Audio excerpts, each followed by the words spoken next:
I work in advocacy, so I'm involved. Okay, great. Well, that's fantastic. Well, I'm very sorry to hear about the issues. I'll open up to commissioners who have questions or. How long have you lived there? 7 years. 7 years. Yes. And the maintenance team, have they changed in size since you lived there the past 7 years? Well, believe it or not, guys that was working there since I've been there, the main guy, Ricky, who was the manager of overall of the management team, the maintenance team, I'm sorry, he left a year next month. And the other two guys, they just left. He just quit. And so they had a maintenance guy come to my house last week. He said he had just started like the day before, and I see 2 other guys working there this new, but I guess they're all doing work or whatever. So I'm not sure. Okay. But it has been a big change of the turnover. Is there a housekeeping or maintenance supervisor? I know you said one guy left a year ago almost, but He was over the overseer of everyone, and I can honestly say he was the best manager in the maintenance department. So I have seen a big change because I pay attention to everything. but there isn't one there now. If it is, I don't know who they are. There is one. Okay. There's maintenance. He started sometime in the summer. Yeah. Does the maintenance Oh, person? No, you can go ahead. Finish. But is there a separate person who manages the cleaning and grounds work, or do you think it's all one person? I thought it would be those over. are those reports of the house. To the leasing. To only maintenance staff, like anything running, like bills and. It's just maintenance, and everything else falls to the. Third So party. you To have, the third party vendor. Got it. Okay. also you have a third party vendor, they don't have like a porter that's already on site, Correct, it's a third party. it's a third party vendor, so they pay them to come on site. Correct. So. Sarah? Oh, yeah, thank you. No, you're good. Thank you so much for coming to share your concerns. I'm also a tenant and I've been dealing with similar issues. So I know it takes a lot of time out of your day to come. I appreciate you coming. Just so I am understanding correctly, this started happening when the management company changed. Did I get that right? They switched, Yes. they switched management. Yes. Okay, and it sounds like trash is being left in the hallway by tenants in a violation of the lease agreement. Yes. I'm experiencing that too. It's very frustrating. It's a And- safety issue. Right, Health and when I go to the rental office to the leasing center to address it to Mr. Steptoe, it's always take a picture when you can easily walk Yeah. over to the building to see it for Right. yourself. Why do I have to do your job Yeah. for you? Yeah. So it's always like, and if I have a problem with a neighbor, it's like, shouldn't you send them a letter, call the police? Why should I have to keep calling the police when they clearly come to my house and then they direct me? It's not our problem, it's your management's problem. Right, and Mr. Septo, he's the building owner, just so I'm Yes, the leasing manager. leasing manager. Yes. Yeah, the trucker and Falk is the. Yes. Thanks for answering this. Thanks for coming. Ms. Buckner? Yes. So your Mr. Steptoe, sounds like your property manager actually gave you good advice, but probably not for the reason that he thinks or maybe you think. If you are able to document this kind of stuff, Mr. Steptoe most likely has a boss. He definitely has a boss. And if you're not getting satisfactory results from him, one thing to do would be to document these things that you see with your, everybody's got a smartphone these days, Okay. and document it and escalate it up the chain. Mr. Steptoe the buck does not stop with him. He reports to somebody. And I would bet that the landlord, the actual owner of the property, who's hired these third-party managers and also is paying for the third-party cleaners and things to come through, they're not getting the service that they should be out of those people. And if enough, so it won't take many, trust me, because I'm a landlord and I manage my own properties. So I can tell you that it's sometimes difficult when you deal with tenants who won't cooperate with the rules. You go by, they're in compliance, you turn around, an hour later, they're not in compliance. So I can't camp out outside of a tenant's apartment to catch them in the act. But you can take a picture and you can elevate it above Mr. Steptoe if he's not willing to respond. I know in the past, if this kind of thing continues, the commission's been willing to write letters on your behalf if you're able to submit evidence to the committee of pictures of the conditions that you're describing. And, we've been pretty effective when somebody gets, letterhead from Arlington County that says, hey, these things are going on, you guys need to look into it. They tend to pay a bit more attention. So I would definitely recommend documenting that as much as possible. And you might also just take a quick read through your lease and also see that, I'm sure there are obligations that the landlord has to provide a safe and sanitary home for you. And, you should call them out and say, hey, look, you're in violation of these, and here are the pictures to prove it. Okay.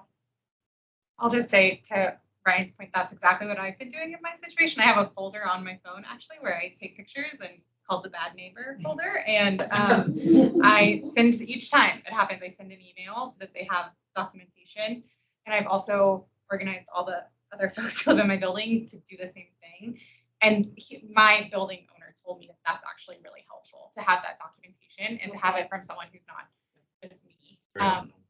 So I know that's not like the best answer to keep enduring the situation, but at least this way you'll have kind of a record so that if you do need to come back to us, we have something to kind of point to. Sarah, I'm hurt. I don't understand. Why didn't you bring their I don't, concerns to the well, table? maybe I need to sign up for public comment. I can She's show you actually the on the folder. Douglas I've been list. told that I've been told they're dealing with it. So in a month, I might be part of public comment. All right.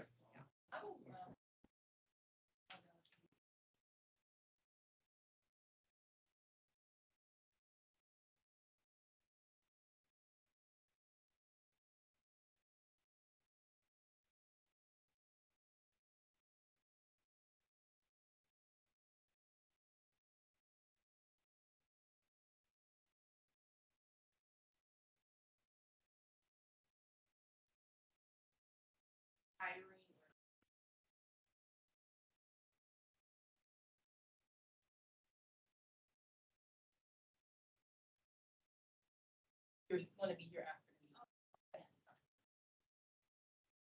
after. Yeah.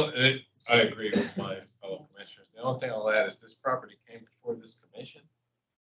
Location plan, I think staff, we need to double check that they are still in compliance with everything. Yes, it definitely did. Ken Kraus was actually the chairman of the commission at the time, and she lived in Woodbury Park, so it's definitely normal. Maybe history. Yeah, well, that's one of the best things about having Kieran on the commission. He's been around for a while. Well, that's helpful. We'll also reach out to the property and enforcement as well. They can do promises that find something specific to hit them over the head with, right? But this sort of behavior got that. Really, thank you for coming to help us and oh yeah, I'm sorry, Kristen. Oh, well, yeah, I did want to close that before you. So just from a landlord perspective, obviously everything you said is not acceptable. Let's be very clear. But I want to share that the Virginia landlord tenant laws protect both the landlord and the tenant. And there are a lot of privacy issues that a landlord has to maintain. And there are a lot of legal things that we have to do. So with regard to your neighbors who might be misbehaving or aren't following the lease, the landlord may, I'm not saying they are, may actually be doing the right thing, but it all takes time. There are laws called the 2130 where we have to give written notice, we have to have proof, right? Because we have to be able to go before a judge ultimately to say, you know what? We are going to evict this person from their home, put them maybe out on the street. So we have to have a lot of proof. And most landlords have a process. And there's no standard until you get to the legal part, which is that 2130. And then they can comply. And you can rescind the 2130, but if they so that they behave, like I think someone said, yeah, they're behaving for a little while and then they stop behaving. And then if it happens again, they can reenact it and they can go for termination. But any good landlord isn't going to tell you what they're doing Gotcha, because you wouldn't want us talking about you to your neighbor either. gotcha. And so I'm not telling you they're doing that, Mhm. but I did want you to at least know from the landlord's standpoint, it does take time. Okay, And then, heaven forbid, you get to the eviction process. Currently, it's 6 months before you can get before a judge. And then if someone comes, you're not sure the judge is gonna take action immediately. right, So, but again, the landlord shouldn't be discussing that with you. And I just wanted to say that out loud. okay. Again, everything that's happening is wrong, but shouldn't. Okay, thank you, I appreciate it. So we'll get your information after the meeting and we'll follow up with you if there's any action that is taken by code enforcement or other avenues that we use. Property owner. Anything else before we move on to the next public comment? Great. We'll move. Okay, I'm gonna stand up. Great. Okay. So, my name is Charles Jones. This is my wife, Paulette Jones. We have a daughter staying at 3316 Second Street, just right around the corner. She's had a terrible time with, No, sorry. okay, we've had a terrible time with her townhouse. It had flooded and had molded. And I have pictures here I can pass around because the pictures were 1,000 words. Just pass these around, make sure I get them back. But the bottom line is, this is how my daughter is living right now after the rainstorms back in early part of July. And she had water that came into the property. It molded, and she has 2 kids, so she has to get out. But she was not provided with reasonable accommodations. Reasonable accommodation, she had a 2-bedroom, 3-level townhouse. Paid $3,000 for it. They put her in a hotel that cost $300 a day. That was not reasonable accommodations. They needed to do a lot more than that. If we agree with that, you would understand why we were very upset about what happened to our granddaughter and our grandkids. I mean, these are people who can't talk for themselves.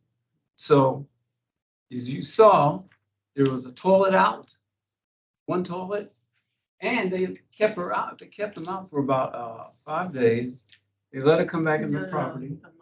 A month, I'm sorry. 5 days, a month. And the house is in disarray as of today. The bottom level is sort of like a basement area. They ripped out the rug.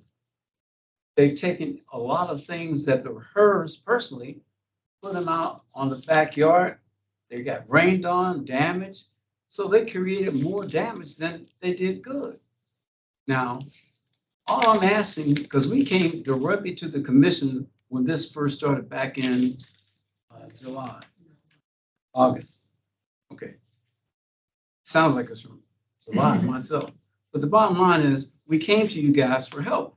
We didn't get really anything, any kind of support. We talked to several people, and as they were doing nothing, we had to take our children and our daughter and have them stay in our place for a while.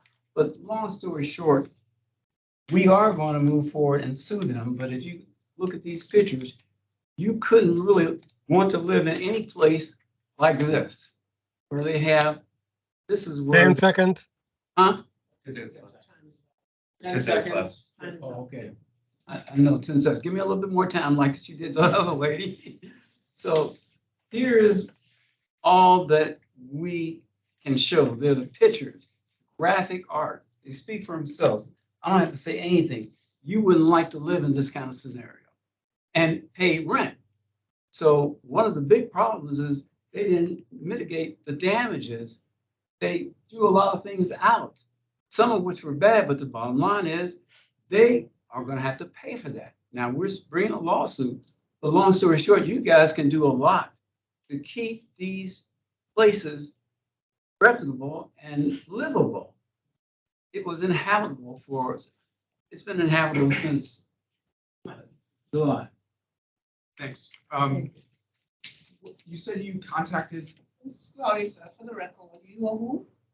Charles. It was Jones. probably under mine, Paulette Jones. We came in August and we were going to, I think you canceled the meeting or something. It was, yeah, there was a Well, when meeting. this first started, came right here. We learned that there was a landlord tenant commission. We came right here, knocked on the doors, told them our story. Nothing happened. Well, they said the meeting was canceled. We didn't have there is no August meeting for the. I was thinking it was September. September was. September, we didn't have a forum. Do you know who you spoke with? For the record, he spoke to me. It was on the morning of the meeting that was canceled, and I gave them all the information they required. I talked to them for like 45 minutes. They also left messages with Ann Venetia, and I talked to them the following day too, following up on what they were doing or following the recommendations. Well, I tell you what. Okay, hang on, because we've had your comments, so we're just gonna have a back and forth now.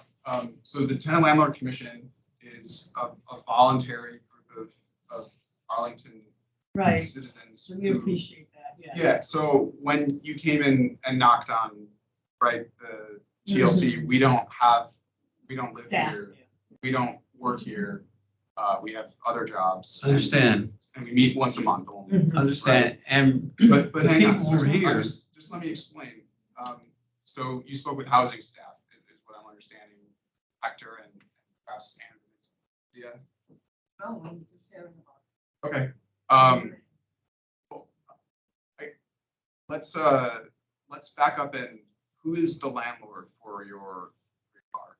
Well, the management team is called Real property. Real Property Management Pros. Okay. So, and this is I'm not familiar with that. So it's not, your townhouse is owned by an individual.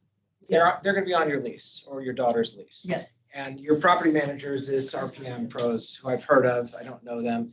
Again, they work for the owner of your daughter's townhome. Right, we understand. So, you can sue your landlord and your property manager for providing unsafe, unhealthy living conditions, and that's a violation of the lease.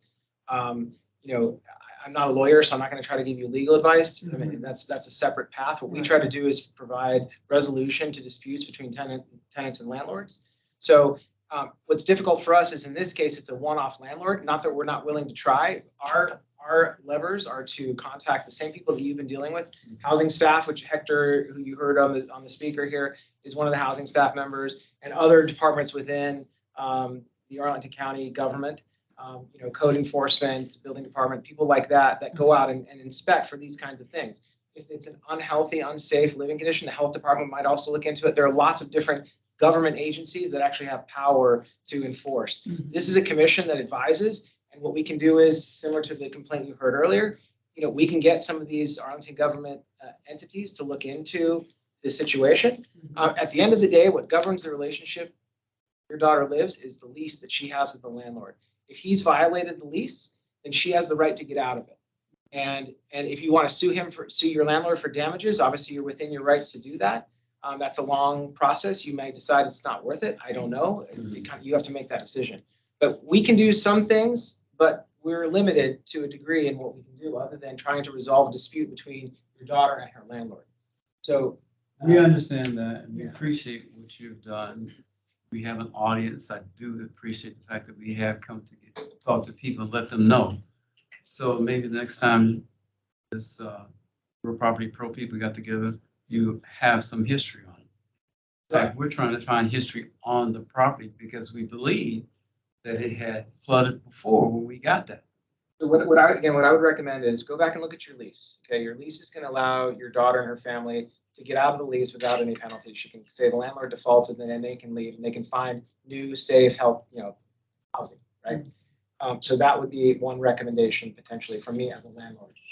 But read the lease. You got to act within the lease. That's the contract between your daughter and the landlord.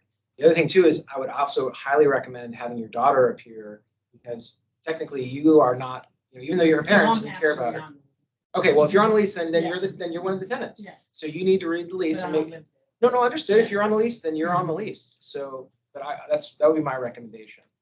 I don't know if we can act fast enough or if we can make recommendations to county government fast enough to get you the resolution you're looking for. We're moving on this ourselves, and we would appreciate whatever you can do to assist. So we I would know we recommend don't giving expect. this, I recommend giving this information to the commission, Right. a copy of it, so No, we have it. We're and- gonna yeah. sue.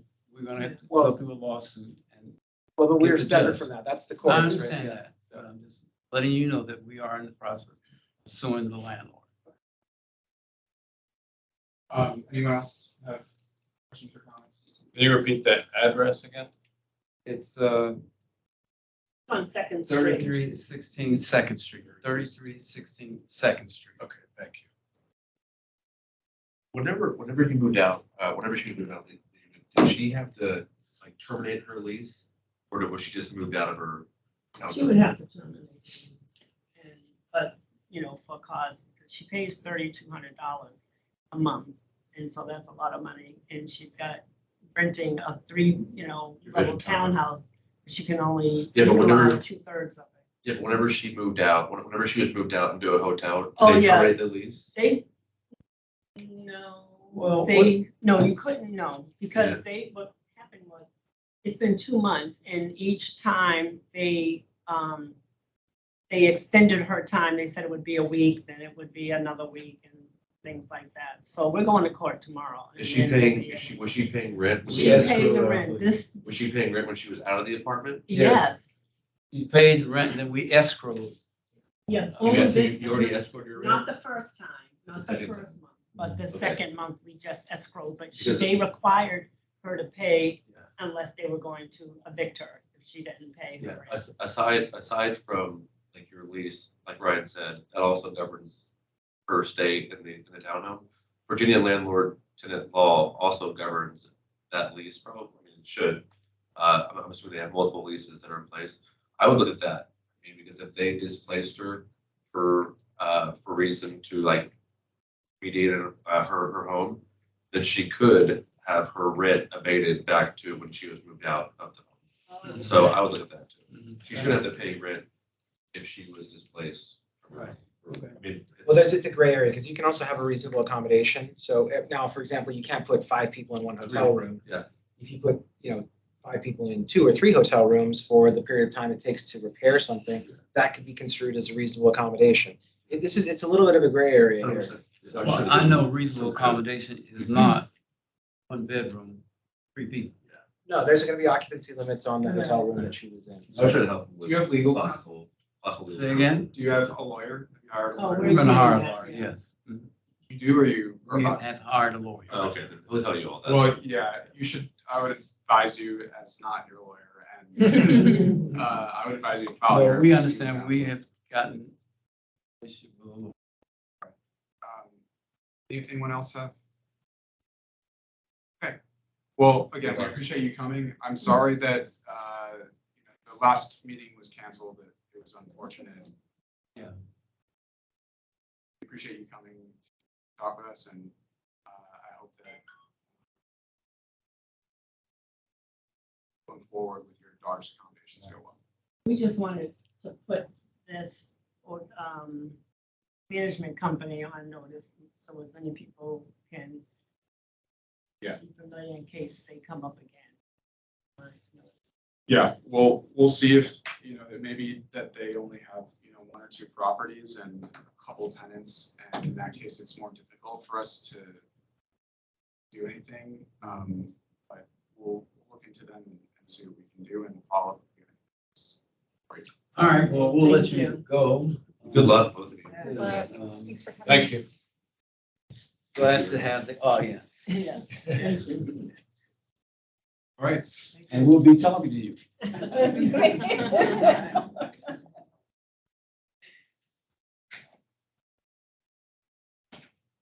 You ready? Yes. All right. Hello, Go ahead. everyone. I appreciate the information you gave the lady earlier. I'm here just seeking a lot of information because I've done a lot of that I needed. I initially spoke with Graham Weinstein. Oh, sure, Matt DeFranti. Yeah. Right, so I started that process and then, I've been communicating with management, which is Whitefield Commons apartment. I'm the POA for my mother, Patricia Cargill, who has Alzheimer's and medical issues, also breathing issues. She has an ITP autoimmune issue. They had relocated everyone back in 2021 to a different location so that they could renovate. And they brought everyone back at the end of 20. Last year, anyway. I've been trying to get them to do the reasonable accommodations, which is a grab bar in her bathroom, and the flooring. Although they claim they did renovation, it's these wooden planks that have some type of wood in between it. But when you vacuum, they just come right up, so you can see what's underneath. And I've been asking them to repair that. I'm not asking them for new flooring, but to reseal things. And the mice infestation and our tenant upstairs, which I have documentation and video of, when she drags her trash down the stairs. I mean, you know when she's coming out of her apartment. The clanking, the broken bottles, everything comes down that stairs. Food, you can see the mouse droppings, and raw egg and all of that. So I have documentation of that. And when you mentioned about it takes a process for them to get all that done, so I understand why she's still there. But just recently, the manager told me, "Oh, do I have pictures?" And I said, "Well, I'm not the only one complaining. Your cleaning department is taking photos, maintenance is taking photos. Even when I called the health department, maintenance and the health." The exterminator came, and the exterminator wasn't even able to stay in the apartment. That's how bad it is. So I wrote her back, just explaining that I don't think you need my photos because there are people telling you this verbally, and outside people are telling you this verbally. I was treated with retaliation and berated, saying 10 seconds. standing up for my mom, that I'm being disrespectful and being rude and abusive, and they question how I'm caring for my mother. So they threatened me to say, well, we're going to look into how you take care of your mom. So they did put in the bar yesterday. They had one up first, and then they came the other day and did the other one, but they still haven't addressed the floor. And I'll see how they handle the mice and the tenant. So I'm really appreciative of the information that I'm gathering, because I've done, the latest thing I've done is the assertion report, and they'll hold that in escrow until the floor is repaired. So I've done that, and that's a court date on the 19th. So I am doing that paperwork, and I appreciate the information that I'm gathering here to just continue that. But I think my main thing is.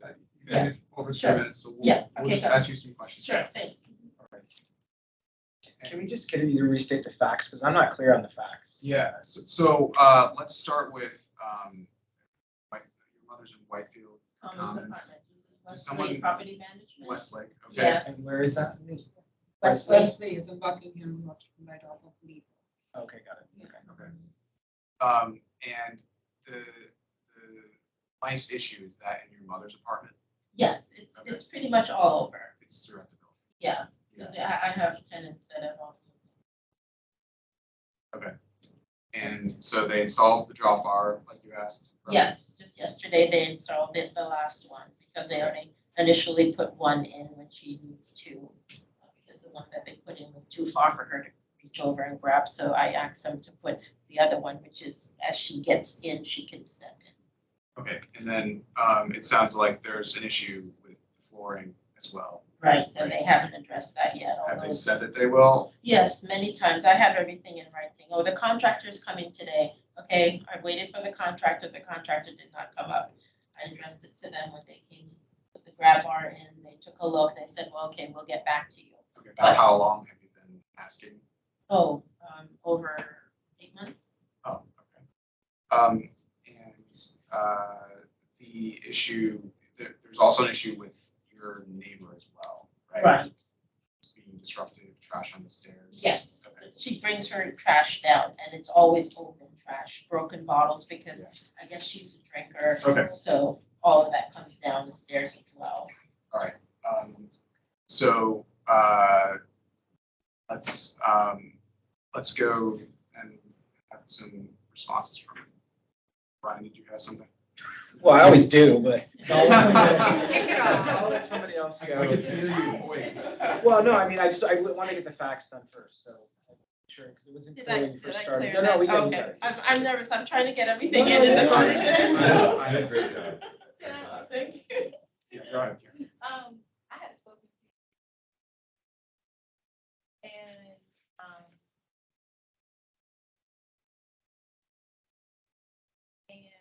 we haven't terminated that. Recently, yes, that's why I mentioned. When I called the health department, of course, that's when they sent out the exterminator. Okay. Although the exterminator claimed that they're scheduled every 2 weeks there, but that was the first time I ever saw it. So I don't know if they're just going to specific places or specific apartments to address that, but then since we've moved back in after the renovation, they've never been there until I called the health department. Okay, and did they say anything about like follow-up treatments or anything, or did they like find the holes, were they coming in? Yes, they did some patching, and the exterminator did some white powder. So my mother had to leave for like the weekend, the 3 days, because she couldn't be around that. So they did that, and the little, old time traps. And bait boxes. No bait box, No, but they just did the the trap, traps. yeah, and that powder. So when the health department came, they took a sample of that because I didn't know that they did that. So he said I would take a sample. So I don't know what the outcome of that is. And then the flooring. Yeah, that's They still haven't done still have anything not about done the anything. flooring. So the flooring is parquet floors, right? It's like from the 40s, I think. Yeah, very, very And old. it's historic to that building when they did the renovation or something, they didn't change the flooring. but They didn't, They right, remodeled, but they didn't change all of the flooring.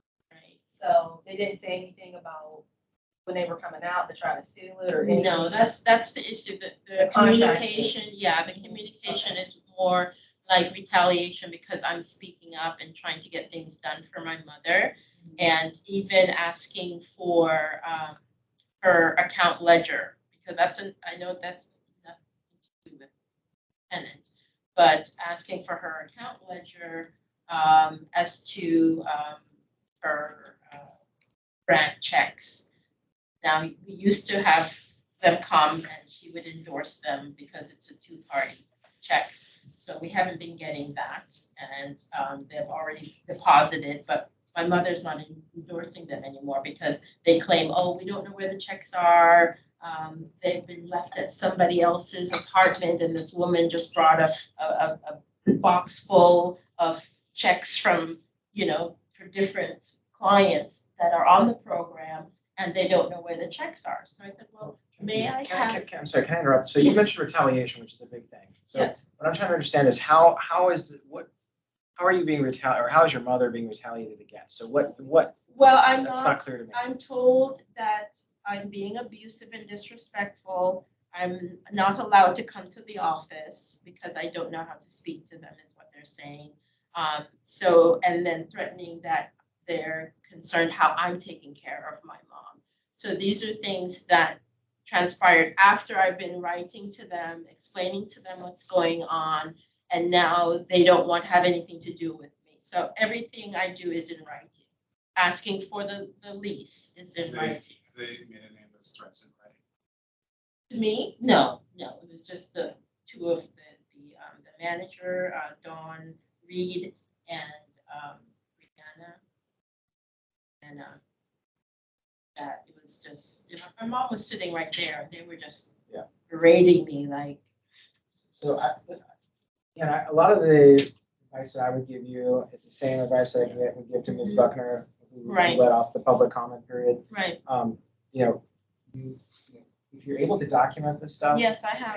And somebody above your, these folks at your property, they have bosses. And they're Right. not gonna wanna hear about this kind of behavior. Right. And so putting that in writing, getting as much of it in writing as you can, taking photographs, even though, you said, they've seen it or the contractors have seen it, take photographs. Right. Because they're not there to make your case for you, right? The exterminator, the contractor, the repair people, they're not there. Only you and your mom can stand up for your mom, right? So it's going to be on you, unfortunately, to do this. I'm sorry that you're going through this. I have a parent who has dementia. I'm power of attorney for my father, so I understand it's incredibly difficult. Right. So I sympathize. Right. But if you have to get action from people, you're going to have to document. And quite honestly, the more documentation you have, the more likely you're going to get their attention or somebody above them their attention. Right, but I have done that. The CEO is Camilla McAfee, and I've seen everything I write to them, I CC her. And Dawn's supervisor, which is Lisa Davis. I've sent them photos, I've sent them written communication. If you've gone through those steps, then the next step to be would be, I think the commission could look into some of the stuff that you're talking about and provide a referral to some of the departments in the county government that have the ability to enforce this stuff. Health department and. We'll reach out, we'll ask some questions of and enforcement. Positions, Arlington County issues. Right, and I've done the fair housing. Spoken to everyone that I think I can. It sounds like you've done everything right. Yeah, So I'm exactly. sorry That's why the it's still information happening. here is just so helpful because, Yeah. at least I know I'm on the right track in what I'm doing. You already shouldn't gone take to the this court long. system, right? You already done that? You already, Yes, I filed. they put your rent in escrow, you said? Yeah, I have a court date on the 19th. So I did the, is it called tenant assertion? An assertion, yeah. Yes, so I did that. So you're paying your rent to the court, essentially. Oh, yeah, well, my mother gets the Arlington grant. So, we pay our portion, they get theirs. But I think the next thing I'm going to address is the fact that they're not letting me know when these grant checks are coming. And I spoke to her caseworker. I said, well, just send them to us. Don't send them to the leasing because they're refusing to give me an account ledger of what's been paid, what hasn't been paid. Do you have a check? Do you not have a check? And over a month now, she hasn't done anything like that. She's always promising me, oh, I'll have it to you on Friday, but nothing. That's a serious issue that we'll inquire about. Anything else from commissioners? The only thing other I would say is that if you have a court date, I don't know if you're represented by legal counsel, and that can get expensive, but, potentially a referral to, what is it? LSNB. I've done that, but they only deal with eviction. They don't deal with what I'm going through. Oh, really? Yeah. That's, not in my experience. Well, I've gone through Bogota. Yes, sure. Yeah, and they give me information. I've gone to So- the Virginia Legal Aid or Northern Virginia Legal Aid, spoke to them and explained my situation. They said they couldn't help. What about legal services of Northern Virginia? It may be that. I'm not quite There's sure. two different, you There's just two named a different different ones. one. and- Right, okay, there's another one. So, yeah, maybe reach out there, LSNB, legal services of Northern Okay, Virginia. because there was one when I called the Office of the Aging, and they were so backed up that they didn't even return the call. They said they had to hire people to try and kind of, the workload is a lot. So I haven't heard back from them, so I'm not sure if that's the one. Anything else? I guess we shouldn't really have to ask this, but do you actually have power of attorney here? Yes, I have documented. Yes, they asked me, well, Well, that would make a difference in how they respond to you. I mean, it's, Yeah. as far as like giving you access to things. right. Okay, thank you all for Yes, for thank coming in you. and Yes, giving your thank public you. comments. We're gonna move on to other business. You can stay if you like, or you can about yours. I'm gonna head out because I have to be there for my mom, but Okay. yes. Thank Appreciate you. you all. Thank you. Oh, yes. Thank you. Favorite Ellen. All right, We have her information, right? You do, we Yes. have your email. Yes, and I've spoken to Our Hector. residential, yeah. Okay. Awesome. Appreciate you all. Thank you so Thank much. you. Take care.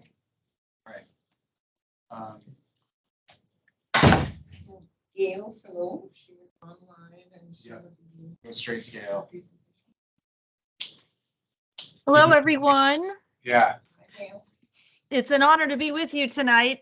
Jennifer and Kara asked me to spend some time with you this evening talking about property management best practices. Yeah. I have to say, after listening to that, you know how badly, as a longtime property manager, I wanted to jump in and tell them it doesn't have to be that way. So I appreciate all of the wisdom that you gave to everyone. I'm going to share a presentation, and I think some of this may be basic for you, but I want to make sure that you know, we all are starting from the same place in what expectations should be from a good property management company. So we'll get started. We'll run through this, and then I'll take your questions. And Gail, I'm gonna begin really quick just to let you know, obviously our schedule has been thrown off quite a bit by the early. So to the extent that you can shorten. I absolutely will. I hate to do it to you, but it is. Nope, I totally get it. You know, and I did share a copy of this presentation with Jennifer and Kara, so they can always give it to you later. You all know this, right? There's a ton of resources out there for residents. And not to mention the property rules and regulations, the screening policies. Every good property management should have a grievance policy. And I don't know who said it this evening, forgive me, but one of you said, have you read your lease? The lease is the contract, and that's what sets the expectations on both sides. Good property management companies make these things available to their residents. So I want to just put that out there.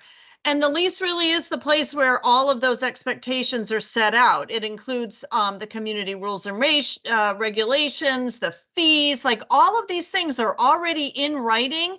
And a good property management company will spend time going over those contract requirements with the tenants before they sign. So, you know, I know you all know this. I will say, though, having been in property management, I don't know, 34 years, there are two sides to every story.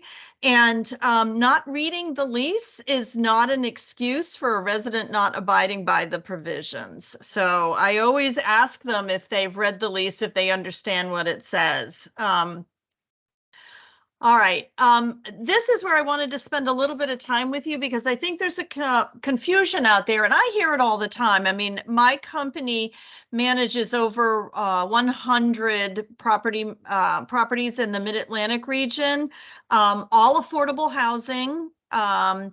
And tenants are often confused between their rights and their responsibilities. So what you're seeing on the screen is really what their rights are. And they do have the right to put their rent in escrow. I kind of wanted to jump in on a couple of those people and suggest that to them.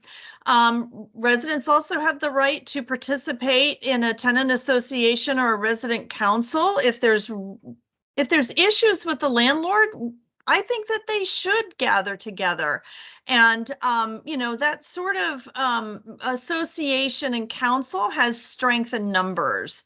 I think quiet enjoyment, we heard that one tonight. Confidentiality, you heard that one tonight. Fair housing is a big one.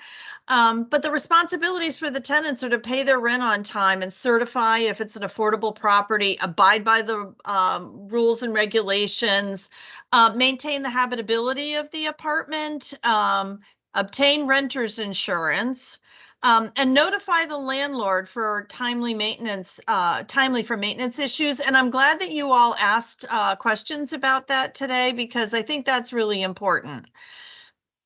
Property management companies have priorities. You see them here on the screen. You know, this is what they do, maintenance recertifications for affordable communities.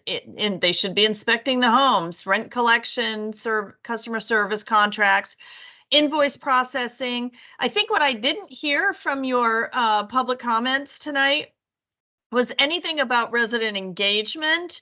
That's a big piece of it. Communication, working together. That's a best practice. It sounds like some of these landlords aren't focused on that. I don't know how much sway you have in talking to these landlords, but we spend a lot of time at Enterprise focused on our residents, hearing their voices and engaging them in not just the operation of their property, but also in the governance of what happens there. So I do want to, I can't focus on that enough. Some best practices here, I'm going fast and I appreciate you wanting me to do that, but property management should have a strict adherence to fair housing laws and state and local regulations. That's just it. That's what we do. We should be in units quarterly for preventive maintenance and habitability. And that is, that's key, making sure that the residents are doing their part to keep the unit up, that they're not overhoused, they're not doing anything illegal. That's a really important thing. Communicating with residents, it sounds in all three cases tonight, it sounds like the landlords aren't doing that, but newsletters, resident meetings, resident activities are good ways to build that trust with residents. And I think, that sounded like it was missing in these cases. And responsiveness, that was also an issue I heard tonight. Promptly responding to leasing inquiries, work orders, resident concerns. That's just a basic. And then eviction avoidance is also something I did hear a little bit about this tonight, but housing stability, I think, is the responsibility of a landlord. There's some different avenues here that landlords can take. We focus very much so. We have a huge resident services team that focuses on housing stability, making housing a priority. The last thing we want to do is evict someone, so we do everything we can to keep them in their home. And then lastly, working with a management company, whether you are an asset manager, a housing authority, a resident, communication is key. Coming together on a regular basis, whether it's meeting with the residents one-on-one, having resident info meetings or activities, collaborating with residents to solve problems, I think is the best thing that property management can do. And then for those who are overseeing a property management company, like Kara and Jennifer, regular site visits to make sure that people are doing what they should be doing out there. So I went very quickly. I am more than happy to answer your questions. I'm going to try to stop sharing. It won't let me do it. Hold on. Let's see if I can stop sharing. There I am. So happy to answer any questions. I heard a lot of really good advice around the table tonight. So I was very impressed with your group and how you have approached these issues. But I by the way, I've also offered to both Jennifer and Kara to be resource for them if they ever have questions about which way to turn on an issue that's before them. So I welcome your questions. Yeah, that was really helpful. Part of the reason we wanted to have a presentation like this, and you've done a great job, is because we've dealt with a lot of management companies that are having repeated issues, and that residents from the same properties come and talk with us. So it's helpful to hear, what it seems like is lacking in a lot of the residents' complaints who come to us, particularly with regard to engagement. That seems like something that we should be trying to figure out a way to help management companies, give resources to them. I know we have like tenant summons and things like that. And I'm curious if, over the next 6 months or something, we can come up with a similar idea with maybe some of these best practices to go and reach out to problem management companies and help. But, that's just in the back of my mind here. Any thoughts from Commissioner Sarah? Yeah, I'll just say I would love for Gail to be my property manager. As someone currently I feel like at war with my horrible property manager, this sounds like a dream, and I guess I would challenge us to think about what's even in it for those property management companies to engage with us, because it's the most demoralizing, powerless feeling to email someone and not even get a response back, even when I call out sections of my lease in Virginia law and Arlington code. So I don't know. I guess that's just me voicing a frustration that I know a lot of people in my building face, and we've heard from people tonight.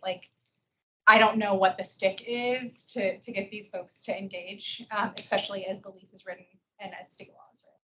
Yeah, and we do, to be fair, we do sometimes hear about resident engagement programs. In particular, what's coming to mind for me, Lara Croft talks about that all the time. Invitations to us, and I'm sure we have here excellent job on that. But it's sort of like an inchoate idea for me right now, and maybe it's not achievable. But yeah, Ryan. Well, the cynic in me is going to say that people that are in this room are here because we care, right? So I mean, everybody gave good advice all around, and that's because we're engaged in what we do every day. Unfortunately, you can't force a company, especially when it comes down to dollars and cents. They're paying rock bottom, or they're trying to scrape every nickel off of their residents or whatever. You can't force them to change their worldview. And so while we can offer these things, you can lead a horse to water, but you can't make him drink. Unfortunately, it's going to be more of a stick than I think a carrot. Here's how you be a good manager. A lot of the bad managers don't care about being a good manager. So I was just going to say, so I would love to find a way to do that. But I think, unfortunately, for people who don't care about their residents, what you can do is be responsive to, tenant complaints and things like that. Refer them on in a timely manner to the county government that can do something. When I hear about mice and when I hear about people being abusive and things like that, it bothers me because we don't do those things, and it bothers me that other people have to put up with it. Last thing I would say is, a lot of owners hire third-party managers, and they have no idea what's going on at their property. Right. So that's a reason we don't third-party manage. We do only our own properties, and because I want to know what's going on. I want to take care of my tenants because they're my customers. And I know, Kristen, you said that before. Aaron, you said that. So, maybe that's part of the stick. Well, I was going to say maybe that's something we consider is saying, owners. Publicizing something, saying we've heard this many complaints about Gates Hudson Community Management in this amount of years, and we give them an F. And that's what we publicize to renters. And I don't know, I'm just spitballing here, but I'd love to think more about this. So rather than grade, which I think would be very hard to do, if we, instead of providing the kind of information that Gail presented to property management companies, which is your idea, might be a better idea to provide them to landlords who have hired third-party property managers and say, is your third-party property manager doing these things? A checklist for them. Yeah, because otherwise they don't see it, and they probably never go to their property, or rarely. They get a check and they figure everything's okay. Well, I definitely think this is something I'd like to have us explore, especially in a subcommittee, to sort of develop these ideas, make them sharper. As we all know, it's really difficult to get sort of free thinking done in the short time frames we have once a month. It seems to me like this would fall under outreach potentially, to the extent that. And you? Yeah.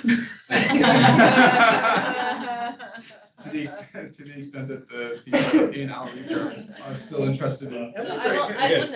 I'll say that when we talked to Alexandria, they said that they were able to get either landlords or property management companies more interactive with them, because there are things that these, landlords need from the county, and the county will help you more if you work with them more too. So working with the county could have a little bit of a I'd just love to explore like what options there are, even if it's just us influencing, like, again, we're an advisory body, even if we're just influencing the county board to take specific action, advising them on that, that would be like a very useful thing.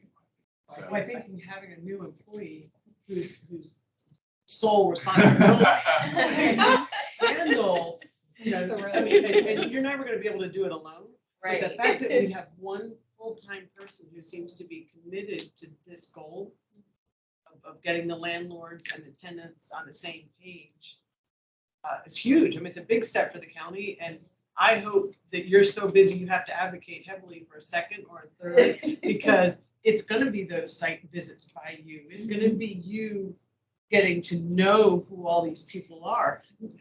They're not gonna want to talk to you anymore, right? They're gonna get tired of you stopping by, popping in. Ignoring my email. Right, The best. right. But you won't be able to do it all, I'm quite sure. But I think it's a great step for the county.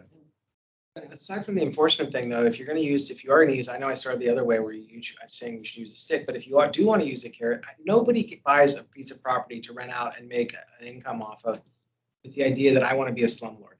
I mean, there might be somebody out there, but almost nobody does that.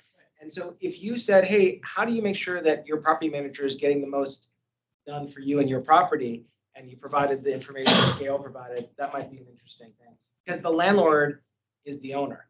The agent, or the property manager is an agent of the landlord. So really, it's the owners and the tenants, and that's where it's got to come from. Yeah, definitely. I guess, Gail, what's your comment about that? So one of the big organizations we hear from is AHC for many years, and they always have told us that they have different property management than the ownership. So what's your opinion on that? So I have, right now I am managing a captive portfolio, so I'm not doing any third-party management, but I have worked in third-party management for a very, very long time in my career. And, there's good companies and bad companies out there. And I will tell you that right now, it's a really hard time to be a property manager. Insurance rates are going up incredibly. I mean, I shudder to tell you how much ours increased, but it was over 100%. Wages are going up, supplies, contracts, all of that stuff. So financially, it's really tough to manage these properties, and rents, of course, did not grow at all during the pandemic.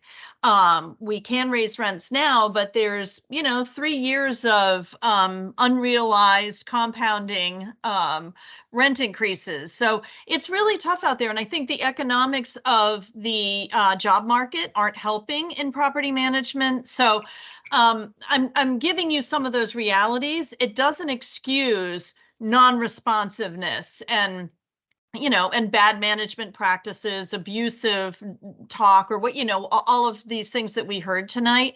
But it is a lot of pressure on this industry right now. And I think, I think for you, although I hate to advocate for this, but using those sticks that you talked about, whether it's code enforcement, the health department, I don't know, adult protective services, like there's a lot of governmental bodies that can be called upon to make sure that bad landlords are doing the right thing. And you do it enough to a landlord and they're going to get the picture. I believe me, I tell my team, we avoid getting on anybody's bad list as much as we possibly can. It does happen from time to time, but it's an effective tool for sure. Well, thank you so much for your presentation, Gail. I think we should continue to explore this idea. I think it should probably be done in subcommittee. So let's table it for the moment until we have subcommittee reports, and then we can bring it back up at the end of the meeting. For now, I saw that Ileana, you're available, and Gail, thank you again. You're welcome. Happy to help anytime. Yeah, Thank we you. appreciate the presentation as well. Yeah. All right. And Ileana, I saw you're here. Is that great? Take it away whenever you're ready. Hi. Okay, I'm not sure who's speaking, but my name's Alana Krenin, and I'm the legislative liaison for the county. Apologies that I'm a little bit late tonight, just made it back from Richmond from the day. So I just wanted to kind of give you all a brief overview of what to maybe expect this upcoming session. I know that commission letters are due on, I guess, this Friday. So thank you in advance for submitting your priorities. I'm happy to talk through any of them with you tonight. A little bit about kind of the legislative package process and then into a little preview of what to expect for session. So the process includes conversations with commissions like you, all the other commissions that would like me to come and speak, as well as our county staff, our board members, other members of our delegation, like their senators and our delegates. And after talking with everyone, we kind of formulate our legislative package, and it's meant to be as broad as possible while being specific at the same time. And that way it gives us leverage to talk about and advocate for issues in Richmond that are important to us. The legislative package will be presented at the November board meeting. We're probably going to look at that Tuesday, so that way it is post 1 week after the election, so we have time to kind of digest the results of the election prior to presentation. We will have public comment at that meeting, and then we will have a work session with our General Assembly delegation and the board on November 28th, followed by adoption of the package on the December meeting, and then session starts January 11th. Legislative session this year is 60 days, so it's a long session, so it will hopefully end by the middle of March. And this year, we will have a new 2-year budget coming out the day after the board meeting in December. And so that budget is Governor Glenn Youngkin's opportunity to present a 2-year budget. We don't know the results of the election right now, and his budget will likely be more conservative and tax cut focused should the Democrats either lose one or both the House or the Senate. And shall it be both the Democrats take the Senate and the House, I expect there to be a little bit more compromise in his budget coming forward. Right now, it is neck and neck in all Senate races and all House races. We really could see it being 50-50 in the House, 20-20 in the Senate. It's going to depend on, a variety of factors. Right now, the polls are all leaning in the Democrats' favor, and there are pathways for the Democrats to take control in both. But the, tides can turn any day, any issue. We still have, just under a month to go. So with all of that said, some of the issues that I see coming up this year in the package right now, we have support for local authority for zoning, as well as support for our housing trust fund, that those will remain, as well as our tenant rights piece from last year about supporting eviction prevention for our vulnerable residents of Arlington. I also see Nadarius Clark reintroducing his bill from last year related to rent stabilization, and we are working with Adele McClure on her tenant rights bill related to the where tenants were evicted with a 14-day notice. I think there was about 50 units due to a boiler room fire. And so working with her to kind of tighten up that language so that there's maybe more time and notice of eviction, as well as working with her to make sure that it's more structural and less cosmetic damages. Ronnie, you broke up there just for a moment when you were describing the last bill. Can you say it again, what it is? Yeah, so Adele McClure recently, and I don't know if y'all have heard about this, I think Arl now covered it. Yeah, I see some head nods. There was an incident at Crystal Plaza in Crystal City where 50 units were evicted. And so we are, yes, keep going. Okay. And so we're looking more specifically at that code section and working with Adele, working with the owner of the building, because right now the way that the code section is written is they are only required to give 14 days notice of eviction by law. looking to potentially expand the amount of days. So I don't know what that, to what number that will be.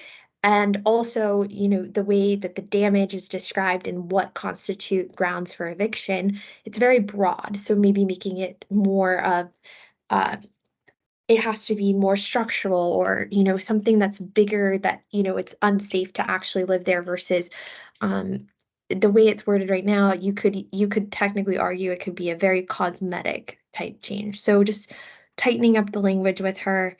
I don't have a draft of that bill yet.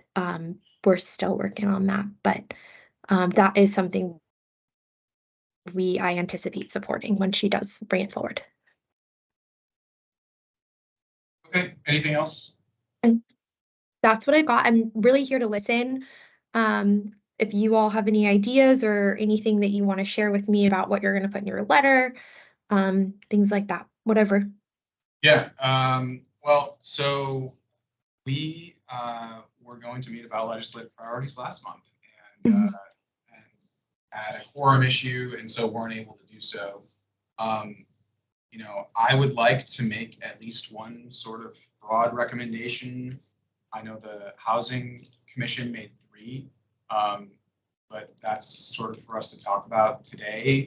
Unfortunately, it's just a timing issue with the last meeting being canceled. What are you doing? Well, the only thing I was going to say is, remember when we were talking about that in the outreach subcommittee about the ability for a county board to impose upon landlords a requirement to communicate certain information. I keep bringing up the recycling thing. Yes. But that was something that was maybe in the gray area as to whether or not county boards had the ability to do that. Yeah. So if there was more discretion around county boards allowing for, based on, whatever the county board considers or in the jurisdiction that you're talking about, in other words, it wasn't strictly delegated from the state, but to give a bit more broad power for local municipalities to, to enforce required communications to tenants, not just affordable tenants but all tenants. Right. Along the lines of what we've been talking about, but it could be anything. It could be a health and safety thing. It could be, for example, we have to provide the Virginia tenant the rights and responsibilities thing now. I mean, where did that come from? So that adding that and giving that power a little bit more locally, I think that might be something we would consider. I would agree. I agree, and I think we've talked about that quite extensively here. It's something discussed a lot, and I think that I would definitely be for putting that forward. Again, we don't have to only do one. Housing Commission did 3. We could do 17, but I'm thinking in the interest of time and the fact that we lost last meeting, we do 1 or 2, maybe 3. I think that should probably be at the top of our list. I can go through the issues that the Housing Commission mentioned, and we can also talk about those that it's Alana, right? Alana, yes. And in case this helps, I usually say just put in your top 3. I tend to really just look for the top 3, and if people give more than the top 3, I just read 1, 2, and 3. That way it's just kind of, fair to everyone. So this is why we have this presentation. Exactly. So I mean, try to narrow it down to 3. If you need to put 4 or 5, you can, but I mean, brevity is great here. I'll just say, I'm really excited about Adele and her candidacy. I helped her organize a tenants town hall a couple weeks ago, and we heard from the folks at Crystal Plaza who were evicted on short notice, and I think that's where she got the idea for the bill. She herself is a renter, and I think she'll just be a good voice for renters and tenants in the assembly. So I'm interested in that piece of legislation, and I know she's working closely with Nadira's clerk on the tenants' rights bill as well. Okay. Let's do it this way. I think we've done this before in past times. I'm just going to go around really quick to the commissioners, and if you want to give me your top 1, we'll try to come to a consensus on 1 to 3. Does that make sense? Yeah. We submitted this last year. And none of them got, what do we, right. What are those 3? Yeah, well, do we have that letter from last year? If you don't, I can either search through my email to find it, or I can just give you like a template that I'm giving people that basically is like, hey, like here are our priorities, and just goes 1, 2, 3, and then it's a sync. I'm more like, if we had priorities last year that didn't get addressed, that we should, Okay. those should also, they're probably priorities for us. Let me see if I can find it. Give me 1 second. Yeah. Yeah, we've re-upped it and it's, there's been like a feeling of futility over the last couple of years. I thought we went into more detail last year than we have. Ensure rights to counsel for tenants in eviction cases, prior neutrality of attorney's fees, guarantee habitability and minimum living standards.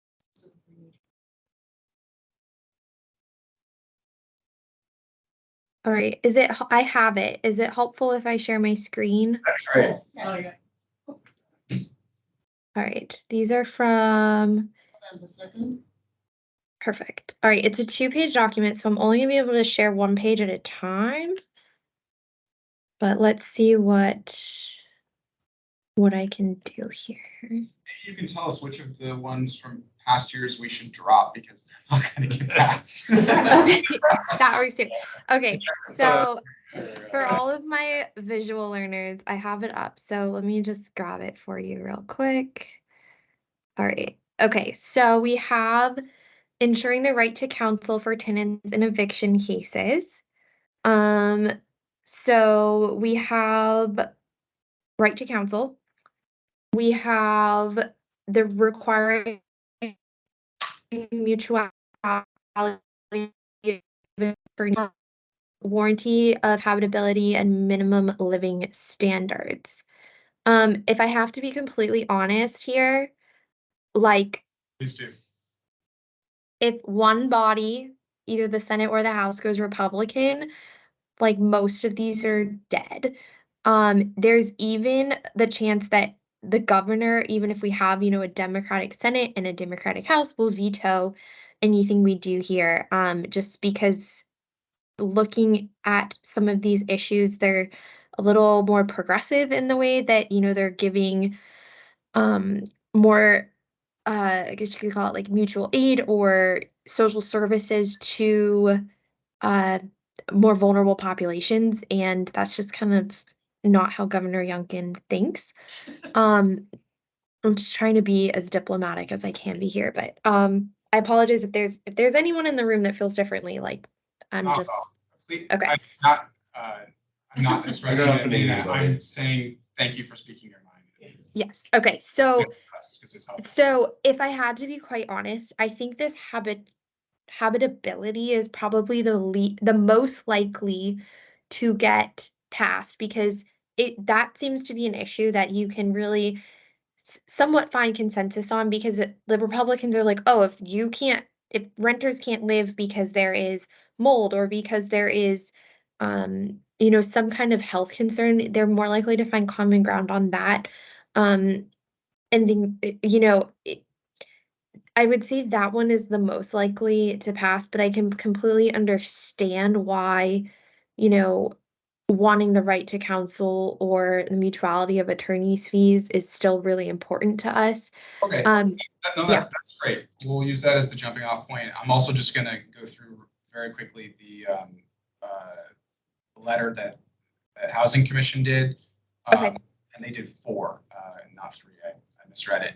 The first was to grant authority to Virginia localities to enforce tenant rights and protections under the VRLTA, especially with regard to health and safety conditions. This is one that the county board apparently includes basically every year since 2021, and it has been put forward and vetoed after being passed by. This is HB 802. Mm-hmm. Yep. Like 2 years in a row, I think. Yes. The second is increase the required percentage of accessible units, type A, for new developments in the Virginia Building Code.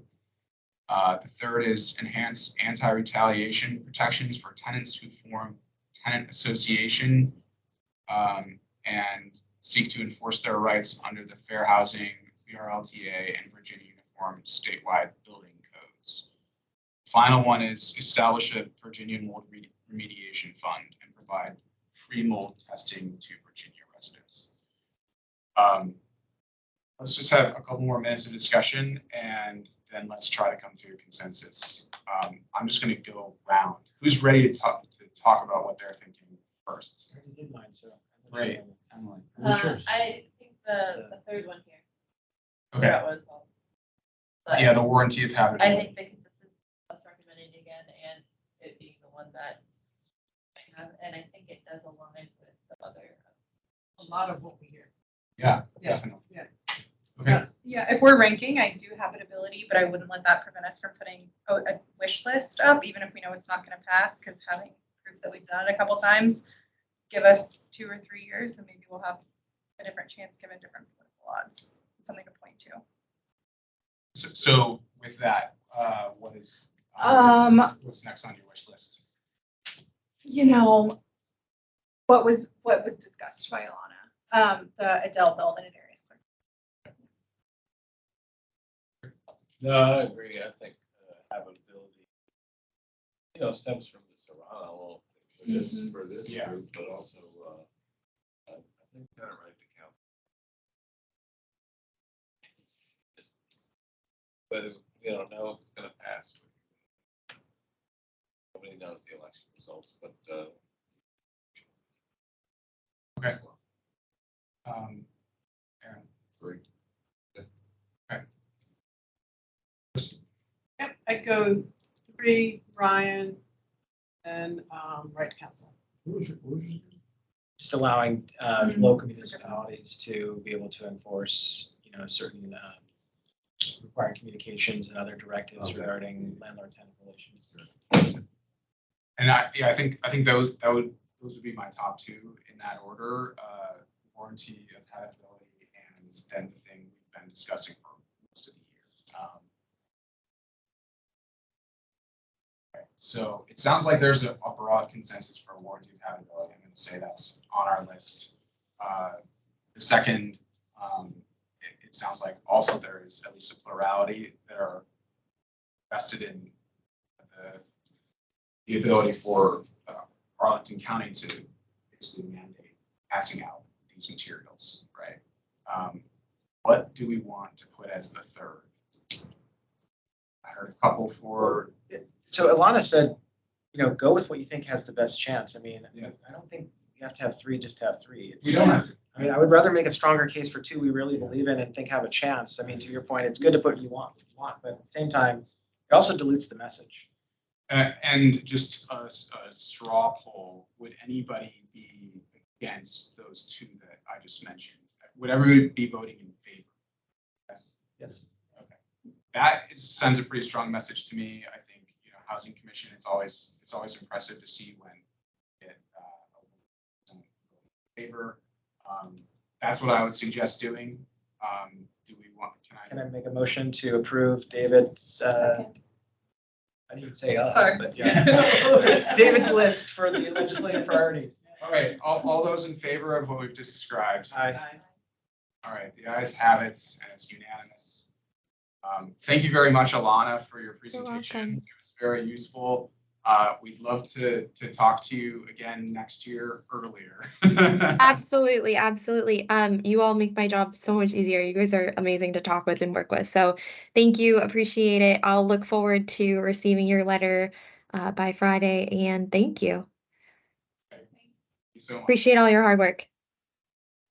All right, we're just going to close up with some subcommittee reports, and then we'll revisit the discussion we were talking about with sort of the undefined idea of getting property managers to do better. Emily, I think you're first in the commission and the subcommittee reports. Yeah.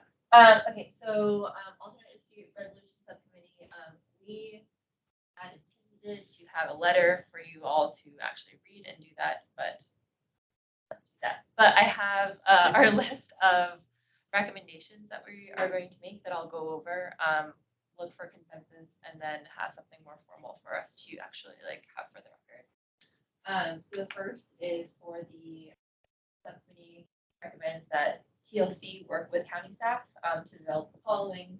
One, a more robust public comment process, including inviting landlords to public comment if applicable, and the formal tracking of public comments and resolution.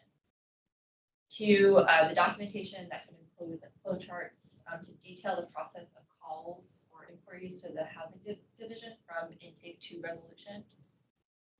Three, for the tenant landlord have a tenant landlord glossary to define common terms and ensure terms are used in all documentation countywide. Or other approaches for how TLC members can assist with resource navigation that aligns with other Arlington County efforts. I think we did a good job demonstrating that today. And I'll go through all of these. So that's with working with TLC. So I believe that would look like the continuation of work from the subcommittee. We recommend to Housing Division County staff to provide education to TLC on what resources Housing Division staff has to address calls or public comments from tenants and how those resources would differ from CAF versus non-CAF properties. To start providing a summary of calls or inquiries handled at the beginning of TLC meetings, and then include any trends from Housing Division staff is noticing. This can either be like a regular item on the agenda or set ahead time. To start tracking the resolution status of phone call inquiries and follow up on unresolved issues from callers who provided that contact information, and also to strengthen data collection from call resolutions to be able to view trends on property management and resident issues. Today, from our understanding, is when you get something, there's a system that you enter data in, and then you can't edit it afterwards. So that's something that we will look at. And then recommending to Arlington County as a whole to better support cross-division resolution by improving information shared between Housing Division and to enable Housing Division to follow up. Just greater visibility into what we're doing.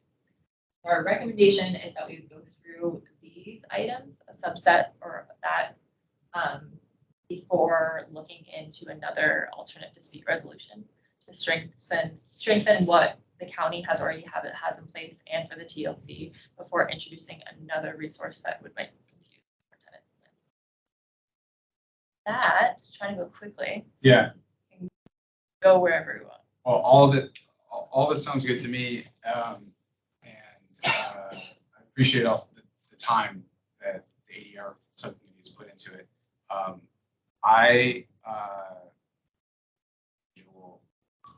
I'm a reader. I'm a visual learner, as Alana said.